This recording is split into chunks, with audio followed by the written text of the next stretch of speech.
All right, ladies and gentlemen, welcome back to another episode of For the Most Part podcast. I am here with a classmate of mine. He's a everythingist, as we call them. Arranger, songwriter. He's play all the instruments. Am I correct in saying that, Alex? I don't play all the instruments, but I play a few. Right. Well, ladies and gents, welcome Mr. Alexander Evans to the show. Alex, tell the people about yourself. Who's Alex? Just give us that rundown and then we get into the good stuff.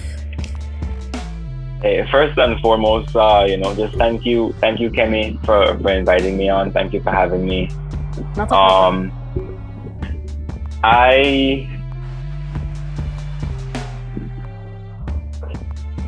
This is the part I don't like. I don't like myself, so it's good that we just get this out of the way one time. I'm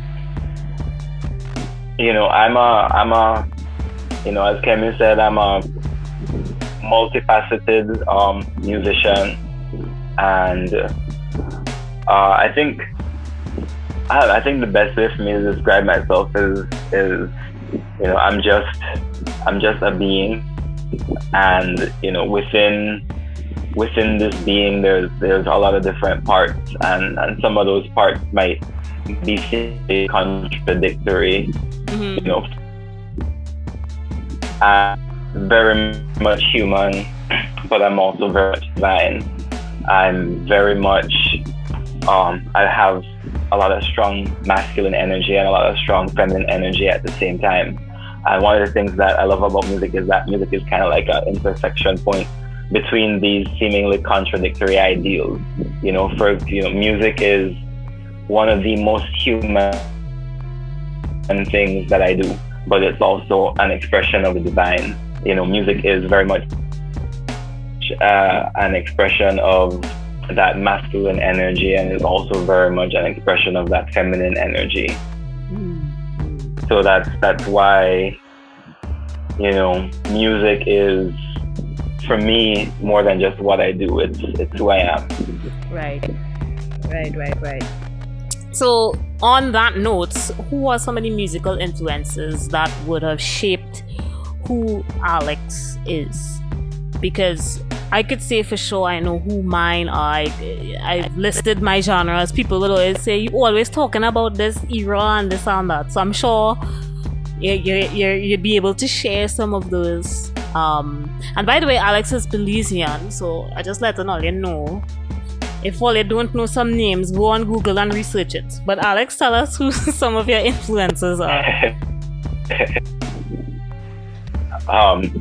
Right. So I could talk about some of the influences that have been like direct influences, because we have artists and like famous artists and stuff that we may have never met that could also be profound influences on who we are, musically and otherwise. So if you want, I could talk about that as well. But for the influences that have been like directly impactful to me, in my earlier days, like here in Belize, people like Herschel Armstrong, Lynn Young, and then moving over into Trinidad and the experiences that I had in Trinidad, people like Liam Teague, Jessel Murray, Kelly Ramlal, Patrice Cox-Neves, Mr. Sharma as well.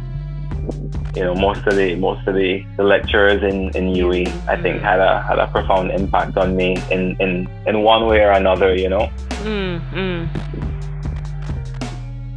Okay, cool. And I think especially as we're both the UWI graduates, I could say for sure that department specifically really kind of shaped our musical careers.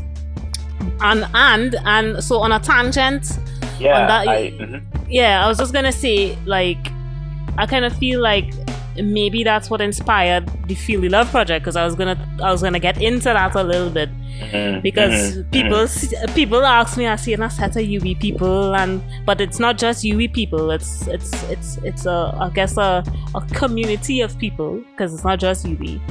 But talk to us a little bit. Tell us about that, and that kind of the selection process, how you went through. Well, I want to get this musician and that musician, and the various experiences and the whole process. Yeah. So yeah, you mentioned us, both being graduates from the youth music program, and that being such an impactful experience. Because we spoke about some of the lecturers, and one of the things I always say is that even outside of just what I was able to learn from them musically, I also learned like very specific things. For example, Mr. Murray, aside from just teaching the courses that he teaches, he also instills in his students the sense of professionalism and the sense of leading by example, and carrying yourself a certain way. Then you have Mrs. Rao, who I think instills just a sense of hard work, just because of how consistently hardworking and how dedicated she is. He really instills a love for teaching, and being within that environment, interacting with so many other great, young, dynamic musicians, it also facilitates a sense of community, and it facilitates a sense of networking. A lot of people would tell you that the number one reason to go to music school is networking. Yeah. So being given this technique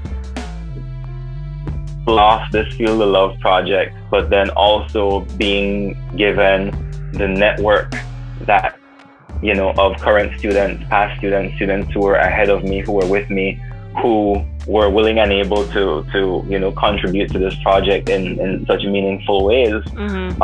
It's like blessing on top of blessing, And so the selection process was like, I wanted it to feel like a combination of like orchestral influence, orchestral instruments, along with more contemporary instruments like drums, bass, guitar.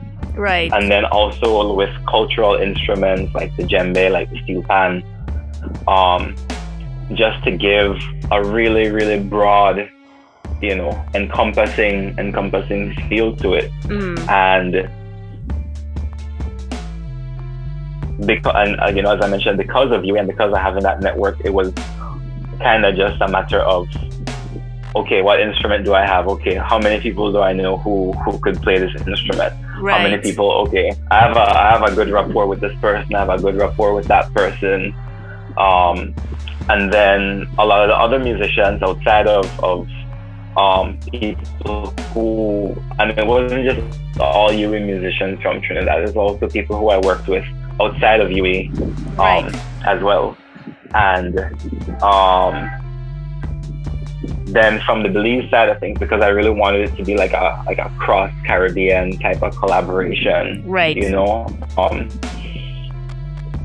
That would have come from my years of working with various musicians and stuff here in Belize as well. And just having access to a lot of musicians here who, could also be a part of something like this. Right. All right, so now I was gonna ask, and I didn't put the question on the paper purposely because I want to understand what was the inspiration behind the Feel the Love, that project. And people, I will link that whole thing. It was a concert that it was a part of. You all need to go on Facebook. I don't know if the project itself is isolated separately that people can see, or if it's part of the full concert video, but we will link it. I'll give you all the information. But Alex, what was the driving purpose behind doing that Feel the Love arrangement? and pulling together, all of these musicians to produce this project? Right. So there's several parts to it. Mm-hmm. In that, I'm a huge fan of Freetown Collective. Mm-hmm. Mm-hmm. I love so much of what they did, prior to 2019, because 2019 is kind of when they took that step more towards, doing more like soca and kind of being a little bit more mainstream. Right. But mainstream without losing the essence of who they are and what their role is and what their mission is, because what they stand for is bigger than just the music. Right. And so I remember the first time I heard Feel the Love, and just like the first couple of months that it was out, I remember just that feeling of life, of like being alive, that I felt whenever listening to it. It's something that, some of my favorite soca songs from the past decade or so, that feeling is what, they would bring. We're talking about like Voice, Far From Finish, Kes, Love of the Music. Kind of like more along the vein of like uplifting, that upful kind of vibe. Yeah. And I remember just falling in love with it for the energy, for the the musical aspect of it. And I just remember immediately thinking, I want to do an arrangement of this at some point. And that with me. And then moving into 2020 and moving into like when we had the first set of lockdown, I remember, of course, having seen videos like what Eric Whitaker does, and like what Mia Gorman, Dr. Mia Gorman, Benjamin, and them do with the Steel Pan video as well. Be kind of like being inspired by that and thinking to myself, this is the perfect time for something like this to do an arrangement of Feel Love and to do it in this way, because if there's one thing we need right now is love, and it's to feel connected and to feel like we're not alone, because we were just only starting to get into social distancing and quarantine and stay home and I feel like then and even now still we needed that voice of we're still, even though we're apart, we're still connected. Yes. And also aside from that, one of the things about my role here in Belize and kind of like promoting or echoing or amplifying, so is probably the right word, voices like Freetown Collective is, here in Belize we're not as developed in our infrastructure or the way we think about culture and the way we view culture. Right. And so a lot of what we do generally is we tend to appropriate a lot, and we tend to latch on to music from other places, especially Jamaica, Trinidad, and US. Right. Right. For the more like urban demographic here in Belize. Right. And so much of that is just latching on to what is popular and what is on the radio in these other countries. And so much of that tends to be music that's kind of like filled with messages of like misogyny, and materialism and homophobia, and like all of these kind of potentially damaging ideals. Concepts, So for me, and looking at how much we take in that kind of content, Freetown Collective's mainstream success kind of like gives me an opportunity to be like, oh, well, this is on the radio too. This is popular too. Right. Kind of like try and gravitate more towards this kind of content, Right. Yeah. Right. Wow.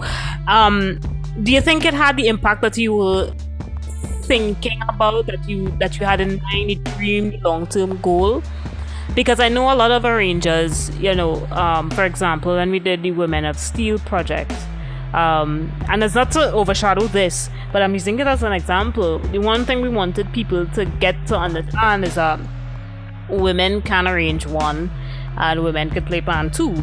And maybe in some ways, I think it kind of shook a lot of people. Down to the original composers of the song, they were like, I didn't know that women could do this. And I don't want to name names, but do you think that you've made your mark with it?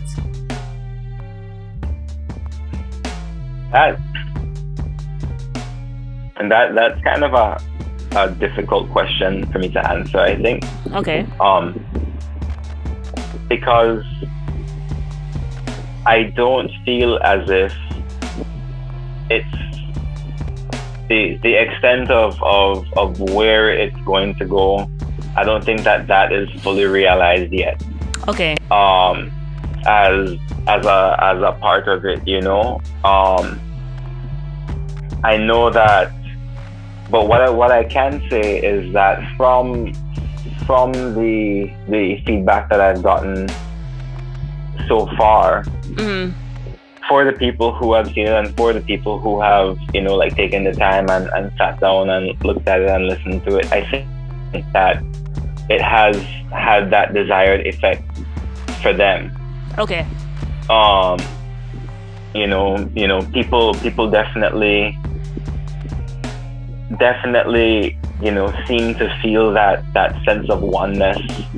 Yeah. That I was definitely going for. And even the members of Freetown Collective that I've spoken to have been overwhelmed by just the magnitude of it. One of them told me that he hasn't even had the time to really properly process it, because it just the magnitude of it and what it means to him as an artist, and what it means to him as someone who was responsible for writing this song. Originally. He said that what it does is it gives him a renewed sense of energy, a renewed sense of that affirmation of being on the right path, and right. that the music is saying what he intends for it to say. Right. That's important. So, I could see that. Go ahead. Yeah, and I think that's something as well, that we as musicians, that we really, really need to do and get in the habit of showing each other love. We're very quick to want to, show love and put a lot of our favorite artists who we're not connected to in any way, but we put them on a pedestal, and we're always quick to revere and respect and all of that. But when we have artists and when we have performers and artists within our circles that have been major influences on us, or who have had a major impact, or who we see them and we see, I see you and I appreciate what you're doing, and what you're doing is powerful. And we sometimes underestimate the value of showing each other love, right? Because some days that's all that really keeps us going. Yeah. So what would you say are two things that musicians get wrong, generally speaking? Generally speaking, I would say music theory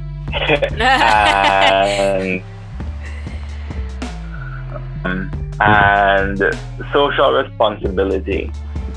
Okay. But when I say music theory, like, yeah, I know a lot of musicians get music theory wrong, but I don't mean like specific concept of the idea. I mean what music theory is. A lot of like non-trained musicians have a lot of misconceptions about music theory, but a lot of trained musicians and a lot of even music educators, I think, kind of have misconception of what music theory is, because as you would know, I love theory. I love music theory. Yeah. And what I realize is that a lot of people think of it as being able to read music, squiggles and weird shapes on a page that tell you what note to play or when to play it, or some people think of it as a set of rules that to follow, and that this has to resolve this way and this has to do this, and some people even think of it as like prescriptive. Some people use music theory as like ammunition to be pretentious. Yeah. As in like, oh well, this song only has 2 chords and this other song has 50, so the song that has 50 chords is automatically better than the song that has 2 chords. Yep. And I'm not even gonna lie, I've kind of been guilty of doing that kind of rhetoric in the past as well, Yeah. But all music theory really is, because music is something that is, and I think you would agree, is something that is infinitely complex. Yes. It is something that no matter how many layers you dig into it and you feel like you understand it, there's more to go on. There's always a deeper understanding of it to be had. But at the same time, music, while being infinitely complex, is also infinitely accessible, because music is for everybody. Everybody can enjoy music, regardless of how well you understand the music. So my understanding of music is just an attempt to understand and codify why music works, why certain sounds a certain way together, why certain sounds evoke certain feelings and certain emotions in us. Yeah, and what we think of as like Western music theory is really just one perspective in trying to understand that. Jazz theory is another perspective in trying to understand that. Indian classical is another perspective in trying to understand that. And I think one of the dangers that we run into with music theory is also kind of like thinking that one perspective is better than another. That the Western classical, perspective on music theory is at the top of the totem pole. Whereas it's all just seeking to do the same thing, which is to gain an understanding of why music moves us the way it does. And that's why I think that trying to gain an understanding from multiple perspectives is so important. And I agree with that 100%. Yeah, and the second thing is social responsibility. One of my good friends in Trinidad, who is a musician but also studied law, makes the reference that music is part of the 4th pillar of society, which we all learn about the which are executive, legislative, and judicial.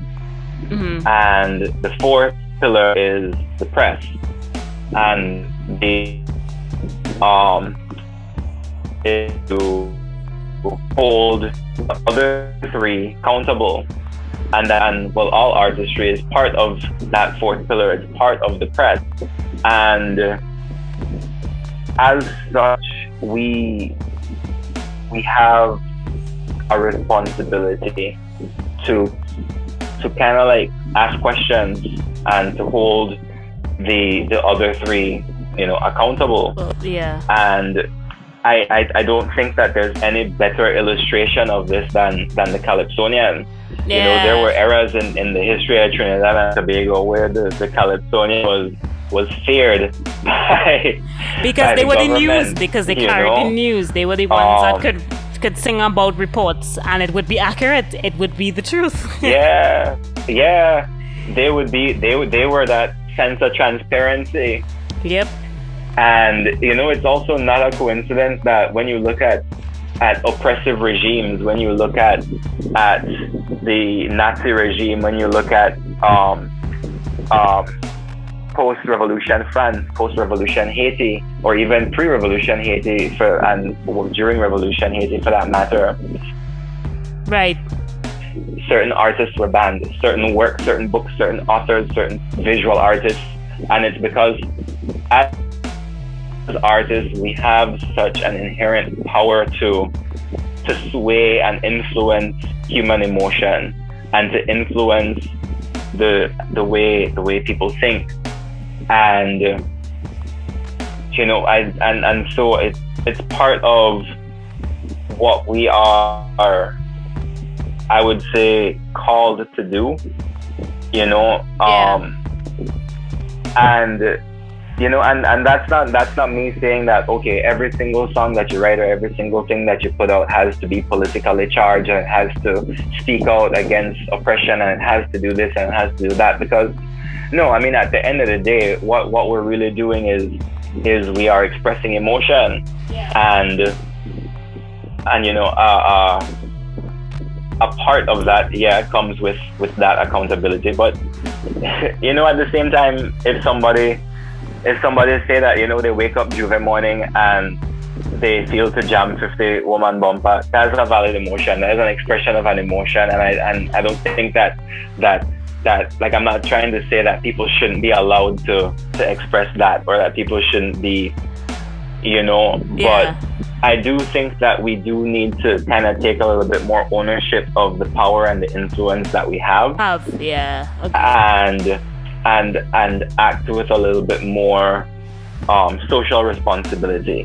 At the same time, though, I will say that it's not entirely the artist's fault, because when artists are kind of like fighting over scraps, and it's difficult within a certain space to comfortably make a living as an artist, it's a lot more difficult to create from a place of, okay, what needs to be said, as opposed to what's going to get me paid, what's going to get groceries in my house, what's going to put food on my table.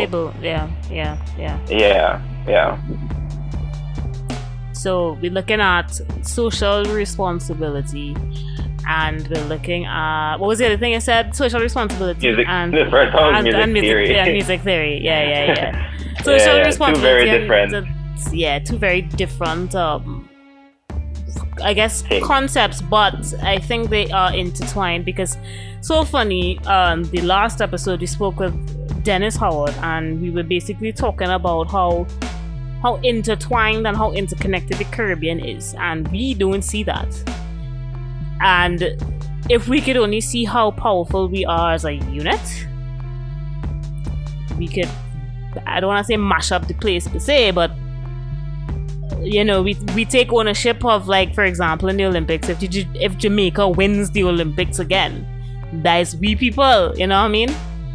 So that's just something to think about, guys. That's just something to think about. So, Alex, aside from the arrangements that you've done, what are some awards that you've won? Let the people know just how well talented, well trained you are. All right. So let's I'll go country by country. So in Belize, I've won the national song competition twice, once as sole writer and once as co-writer. I won earlier this year, in Belize International Jazz Festival had like a national competition, which I won for solo instrument with accompaniment. Right. For the steel pan. Also, earlier this year, moving to Guyana, my composition won first place in the Guyana National Panorama soloist category. It was performed by a pan soloist named Detroit Day. And then in Trinidad, at UWI, I graduated with the Newman Alexander Award for the most outstanding musical art student. Then outside of UWI, within S Village, I won, well, along with Northwest Laventille, cultural movement.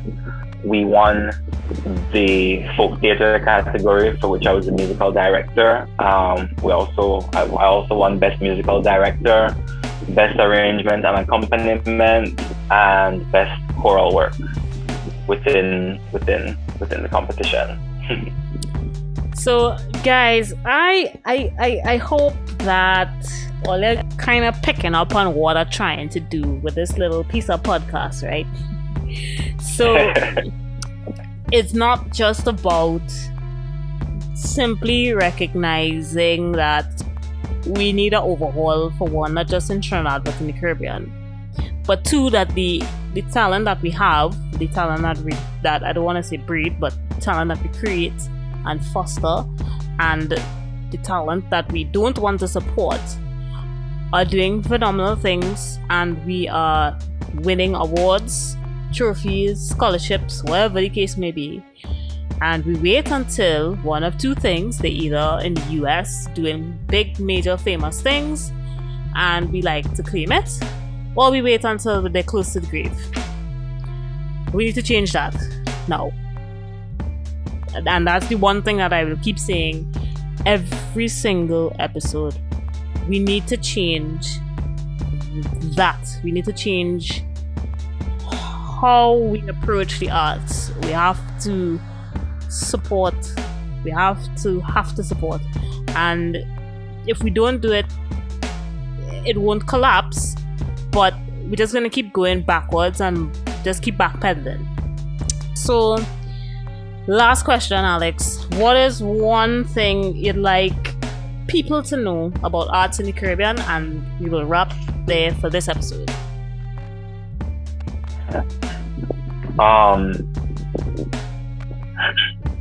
I think just to piggyback off of what you were saying and just to echo your sentiment,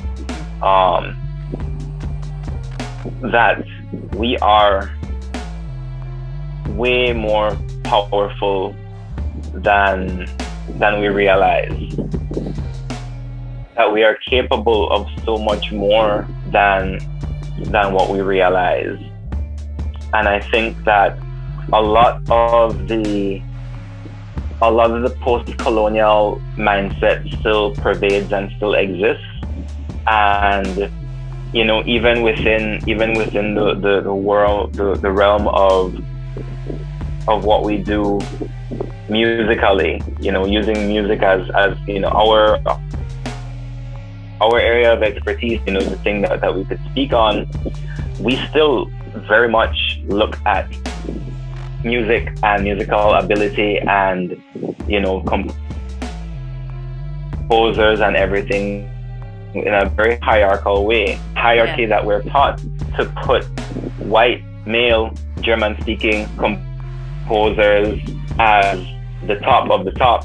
Mm-hmm. And the further you deviate from that, the less quote-unquote worthy you are of admiration and of reverence and of respect and of love even. Right. You talk about the project that you worked on with female composers and female pianists, where some of the female arrangers, some of would be overlooked. Yeah. In a lot of ways, and I think it all comes from the same. I think that we really breed more of a culture of celebrating our own more freely. Yeah. Because if you think that there's no way that we could look at this thing objectively and say that somebody like Mozart or Beethoven is in a category far beyond someone like Liam Teague or Bugsy. Right. You know, just because the medium that they used and just because the system that we use to evaluate these types of music are skewed in one direction. You know, so I really think a big is just like you said, you know, celebrating our own more, you know, forcefully, more fiercely, and you know, and realizing with that comes realizing how much power we have and how much potential we have. Yep. Guys, I've said it, you're hearing it from Alex, you heard it from Dennis, you've heard it from basically almost every episode. You've heard us say, appreciate the arts. And not just say, well, I'm going and share the posts. We talking donations, financials, helping create foundations for these creators to keep growing. Alex, thank you so much for your time. Thank you for participating in this podcast with me. Ladies and gents, don't forget to subscribe. We're on YouTube, we're on Facebook, we're on Twitter, we're on Instagram. We're actually on TikTok now. Don't ask me how to reach there, but only like TikTok, so we're on TikTok. Follow us on all of our social medias. All the information as to all episodes, you could watch that on the website www.forthemostpartpodcast.com. And we will see you and we will hear you in the next episode. Peace out, guys.